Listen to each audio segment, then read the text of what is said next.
Good morning from Joburgtv News. I'm Tatwatsi Mtshali with your top stories. Matunja says Marikana tragedy opened workers' eyes to their exploitation. DA says it's clear Mkhwebane must be removed as public protector. And Mbalula says railway safety must become an integral part of normal operations.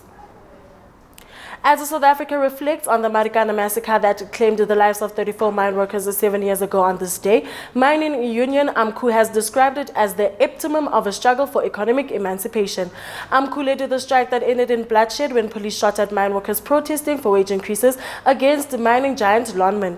Union President Joseph Matunja said the hundreds of mine workers who had gathered on top of the Kopi calling for better wages were in effect the architects of the struggle for economic freedom. He told Eyewitness News that what happened at Marikana opened the eyes of workers across the country to their exploitation.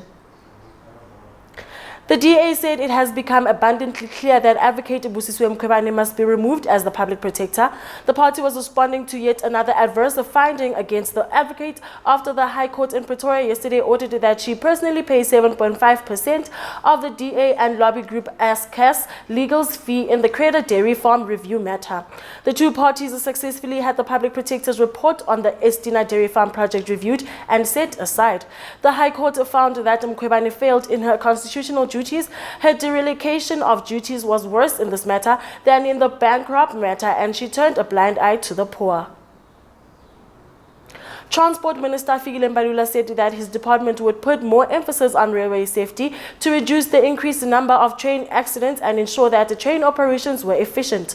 The minister said this during his site inspection visit yesterday alongside the department's agency, the Railway Safety Regulator.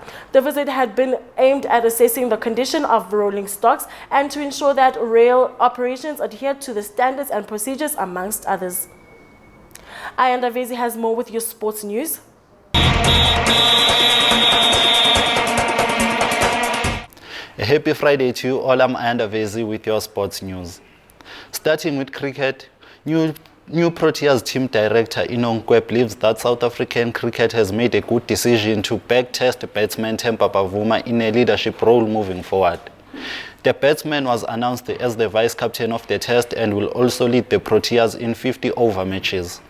Bavuma has also played 36 test matches since making his debut back in 2014. The squad will face India in T20 and test matches in the next 2 months. With the PSL window transfer period still open, Orlando Pirates are more keen on signing Bidvest defender Thulan Hlatshwayo, even though his coach insisted the player is happy with the club. After Wednesday clash against Polokwane City, Bafana captain spoke to a Limpopo newspaper where he can be heard saying he wants a new challenge. Vets shifted their focus to the MTN 8 Cup this weekend as they welcome SuperSport United at Bidvest Stadium on Sunday, while Orlando Pirates will look for a win after suffering 2 defeats when they face Highlands Park. And lastly, South African football fans receives more bad news as the cash-strapped South African Broadcasting Corporation financial problems extended to the English Premier League.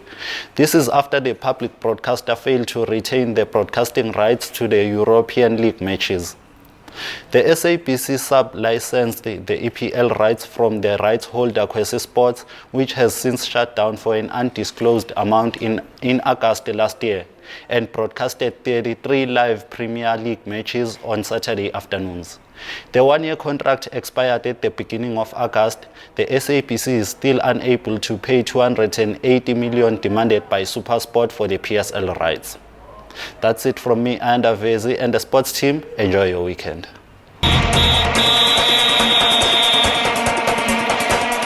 Moving to traffic and weather updates.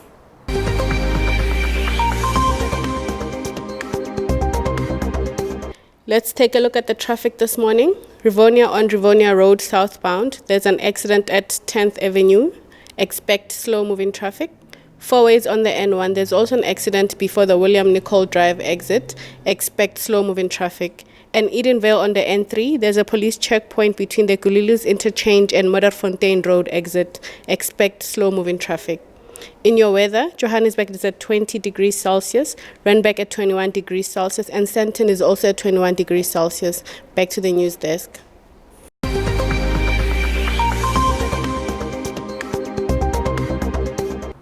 That is it from me and the rest of the Joburg TV team. Catch you next bulletin at midday. Goodbye.